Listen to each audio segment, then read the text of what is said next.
ఆయన కొడతానంట బలంగా కొడతాడంట సరిగ్గా నిలబడేది నేర్చుకోని ఆయన కట్టె లేకుండా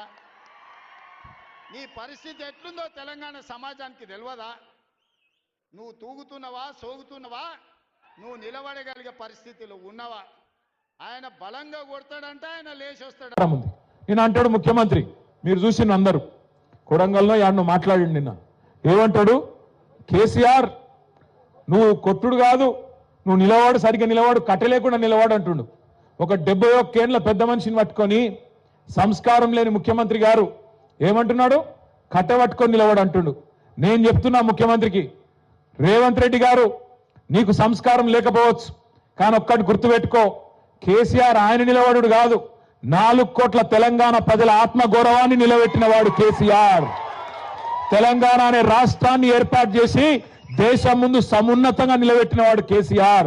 అందుకే మా చెల్లె రజని ఒక మాట అన్నది నిన్న నాకు బాగా నచ్చింది ఏమన్నా దొరికేనా రేవంత్ కేసీఆర్ కట్ట లేకుండా నిలబడతాడు కానీ నువ్వు కమిషన్ లేకుండా ప్రభుత్వాన్ని నడుపురా నాయన అని చెప్పింది కమిషన్ తీసుకోకుండా ప్రభుత్వాన్ని నడుపు దమ్ముంటే ఆయన కట్ట లేకుండా కాదు మంచిగా నిలబడతాడు ఆయన కొడితే ఎట్లుంటుందో నువ్వు కాదు నీ పాత గురువు గారిని అడుగు చెప్తాడు కొడితే ఎట్లుంటుందో నీ ఇప్పుడు గురువుని అడుగు నీ గురువుని అడుగు రాహుల్ గాంధీ వాళ్ళ అమ్మని అడుగు చెప్తుంది ఎట్లా ఢిల్లీ మెడలు వంచి తెలంగాణ తెచ్చిండో కేసీఆర్ కొడితే ఎట్లుంటుందో ఆ దెబ్బ తిన్నోళ్ళని అడుగు తెలుస్తుంది